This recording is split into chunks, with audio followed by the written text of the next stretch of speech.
Hey guys, welcome back to another video. This is going to be a video response in which I answer two questions by two YouTubers who are having giveaways. The first of which is by Ground Chuck, and the second is going to be of Huck Sports Cards. So Ground Chuck is asking one question, and this is for his 406 subscriber giveaway. What feat or record do you think will never be broken? And after thinking about it, I think the one feat that will never be broken will be the highest average who Hugh Duffy set. And what year was it? 1894, I believe it is. He batted 440 in 1894. 440 will never be broken, never be touched, never be sniffed. In the age of analytics, never, ever. With launch angles and everybody swinging by the heels, never be broken.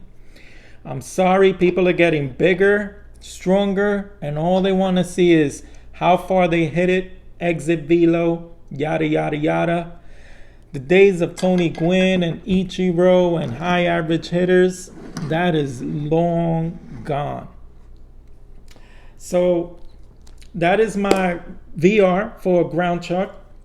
And the next one is going to be of Huck Sports Cards. He's asking the question, what are your 5 favorite players you enjoyed watching?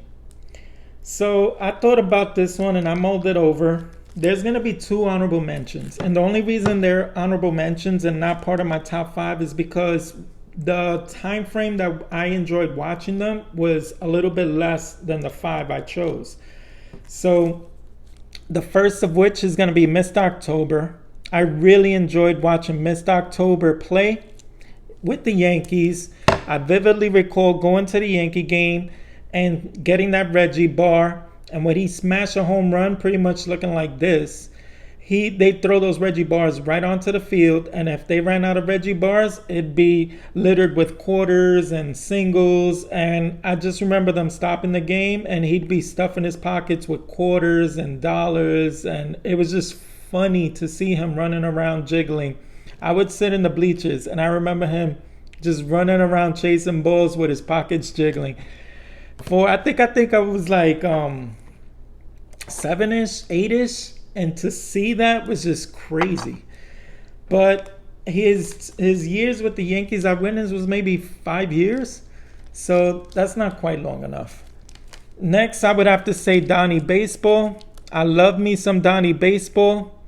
His 84, 85, 86 seasons, he hit 6 grand slams in a game. He hit for 8 home runs in a row in consecutive games. He did so many things, and one of my favorite things he ever did was in 95 when he brought down Yankee Stadium in the postseason against Seattle with the home run that was, as I recall, it was called, "Oh, hang on to the roof." Oh man, I just remember being in that upper deck going nuts. I lost my mind. But unfortunately his back went out, and his greatness was not as long as some of the ones I'm going to get into. So first off, in 95, this man made an appearance for 3 innings and shut down Seattle. And had Buck Showalter brought in Mo in that last decisive 5th game in Seattle, there's a chance the Yankees would have advanced to play Cleveland. And I don't know. Buck Showalter just didn't know what he had. But eventually Joe Torre used him properly, and the rest is history. Unanimous vote getter for the Hall of Fame. This man helped close out so many World Series for the Yankees. How can I say this man is not one of my top 5s I enjoyed watching? A pure gentleman, off and on this field, and also gave so much to his native country of Panama. Man, such a gentleman of the game. Next, I'm going to share another man that in 95 put on a show. I basically was praying they did not pitch to this man, because he put the Mariners on his back and crushed my dreams of seeing the Yankees and Don Mattingly possibly get a ring. But that was where his greatness was on display. Here's a rookie card I love that I don't think gets enough hobby love, but this is just a cool looking card. One of my favorite cards of his, where it looks like he's a kid here. Great smile, having fun. And his autograph right here. Very prideful of having his autograph. The kid, Ken Griffey Jr. Man, oh man. 5'2" player, great. I really enjoyed watching him. Next up, the year after, I would have to say this man. Wearing pinstripes was like such a delight. I just really enjoyed watching this man play for the better part of 20 years.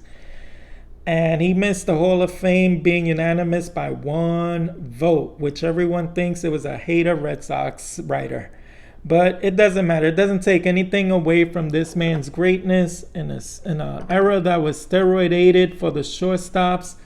This man was recognized as being a true great. He recently had an ESPN documentary where it just showed how he just had a relentless drive, I guess basically like Jordan, to just always do better and always win. He never accepted losing. And that goes to show that it wasn't an accident that that dynasty for the Yankees was fueled by this man. Love this SP with Bush and Mantle.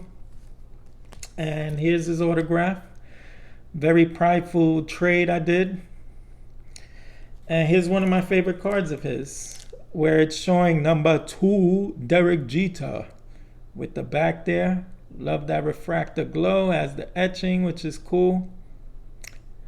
So the next one after Jeter that I really enjoyed watching, he's actually still playing, the Damachin. Albert Pujols. Man, oh man, how I hope he gets 700. Albert Pujols was just a game wrecker his first 11 years. He put up numbers that I never thought was fathomable. That was around the time when I started playing Fantasy League, and I would hope to have one of the top 3 picks every year for like the first 3 or 4 years, until finally everyone started recognizing how great this guy was and how much he affected every category basically. And yeah, this man was just great. I love him in this stance here with this card. Just check out these numbers if this thing focuses. Look at the home runs, the RBIs, the doubles, averaging practically 45 doubles and 40 home runs every year, 125 RBIs, the hits, the average. Look at 359 on his 3rd year. This guy was just amazing, man. The Machine, Albert Pujols. And then lastly, I would have to say I still am enjoying watching this man, Mike Trout. He gets a back injury. Everybody jumps off the bandwagon. But no. He comes back and hits seven games in a row. He hits bombs. And he reminds everyone that he is not finished. He is still great, and no back injury is going to keep him from being great. I love this card right here. I love the way that it's die cut and the little refractor glow it has. And of course, his auto, very prideful, fine for me. 5 of 5 with some nice patches there. So these are my 5 players I enjoyed watching. I'm going to thank Huck Sports Cards for having this giveaway for 200 subscribers. And then Ground Chuck with the question, what feat do you think will never be broken? And that is Hugh Duffy's average of 440. So with that being said, I'm going to wish everyone happy hunting when it comes to cards. I want to wish everyone to stay safe, be blessed, and good luck with these VRs. I'll see you on the next one. Bye.